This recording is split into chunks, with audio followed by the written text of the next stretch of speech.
नमस्कार दोस्तों, मैं अंकुर उपाध्याय स्वागत करता हूं आप सभी का आपके अपने YouTube channel share market analysis में। शेयर बाजार लाइफ हाई पे ट्रेड कर रहा है। लाइफ हाई मान लीजिए, अब यहां से अगर 800 पॉइंट आपके लिए लाइफ हाई है तो फिर लाइफ हाई है। अब एग्जैक्टली ये कोई क्रिकेट तो है नहीं कि 99 मींस 99 नॉट 100। तो आप ये मानिए, यहाँ पे अगर कोई फ्रेश कैपिटल लगाना चाहता है तो कहां लगाया जाए, ये सबसे बड़ा सवाल है। बीते एक साल डेढ़ साल में आप में से जो भी बाजार में नए उतरे उन्होंने कोई बड़ी करेक्शन एक्चुअल में देखी ही नहीं है। उन्हें पता ही नहीं कि करेक्शन होता क्या है। टाइम वाइज करेक्शन भी अगर मैं सबसे लंबे फ्रेम की बात करूं तो वो यूक्रेन रशिया की वजह से वो 3-4 महीने गैप जो आया था वही था। उससे बड़ी कोई टाइम वाइज करेक्शन भी नहीं हुई है।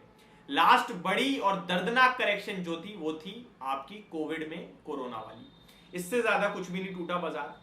मार्केट धीरे धीरे धीरे धीरे सीढ़ियां चढ़ता जा रहा है और स्पेशली मिड कैप और स्मॉल कैप, जहां पे हर सेक्टर से हर स्टॉक आपका फेवरेट बना हुआ है इस समय। Specially railway, PSU, banks, defence, shipping, ये कुछ ऐसे शेयर्स हैं जिनमें लोगों का बड़ा पैसा बना है, इस समय फेवरेट बने हुए हैं।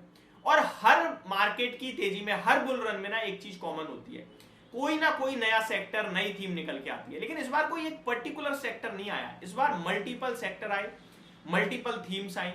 कुछ गवर्नमेंट फोकस्ड थीम आई, कुछ डायरेक्टली स्कोप दिखने वाली थीम आई, कुछ आप कह सकते हो कि सरकार की तरफ से जो चीजें दिखी वहां पे आई। तो बहुत डिफरेंट डिफरेंट आई। कुछ एग्जांपल देता हूं, लाइक ईवी थीम आई, एथनॉल की थीम आई तो शुगर स्टॉक्स रैली करे, रियल एस्टेट में बूम आया, सरकारी बैंक जो अंडर वैल्यू होती थी वो 3-4 गुना ट्रेड करने लगी। आपने शिपिंग स्टॉक्स देखे, आपने डिफेंस स्टॉक्स देखे, आपने रेलवे स्टॉक्स देखे, तो ये सारे शेयर्स बड़ी तेजी में रहे, बड़ा पैसा बनाया।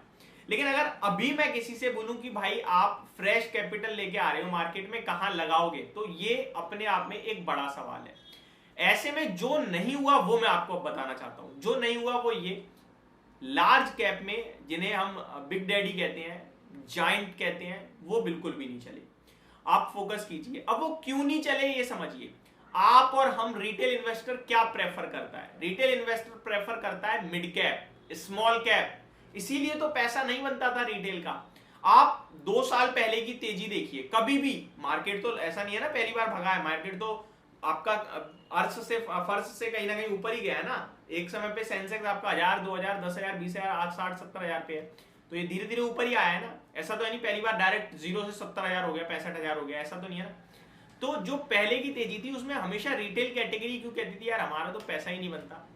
क्योंकि वो स्मॉल कैप मिड कैप में रहते थे और जो दिग्गज है वो लार्ज कैप में रहते थे और वो पैसा बनाते थे। लेकिन इस बार उल्टा हो गया, इस बार रिटेल ने बना लिया पैसा, क्योंकि उन्होंने मिड कैप स्मॉल कैप में लगाया था और इस बार तेजी मिड कैप और स्मॉल कैप में आई।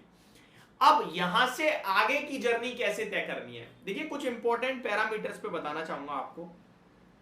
लार्ज कैप्स में स्पेशली 3-4 नाम भी शेयर करूंगा। HDFC Bank, Reliance Industries, TCS यानी Tata Consultancy Services Limited, Infosys, ICICI Bank तो फिर भी चल गया है, कोटक महिंद्रा बैंक, कुछ परफॉर्मेंस नहीं आई है।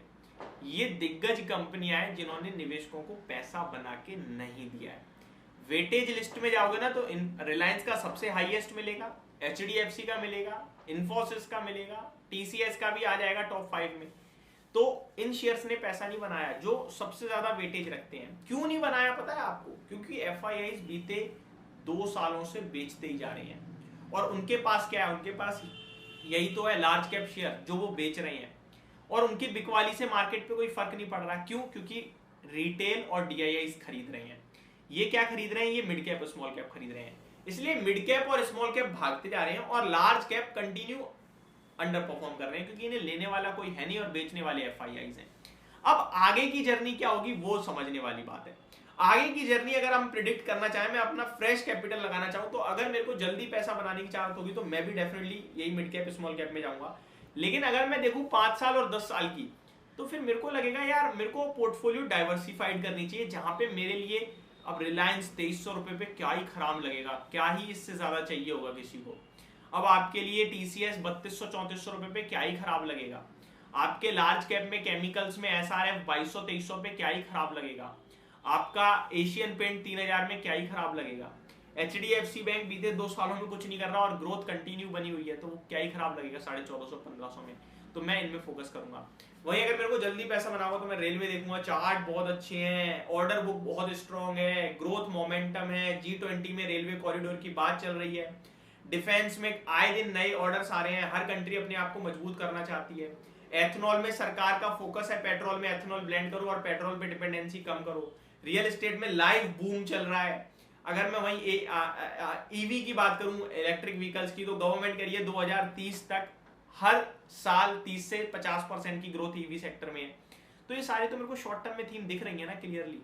बाकी आप खुद समझदार हो कि कहाँ पैसा लगाना है, कहाँ नहीं लगाना है, कितना कौन से सेगमेंट में लगाना है और कितना व्यू रख के लगाना है।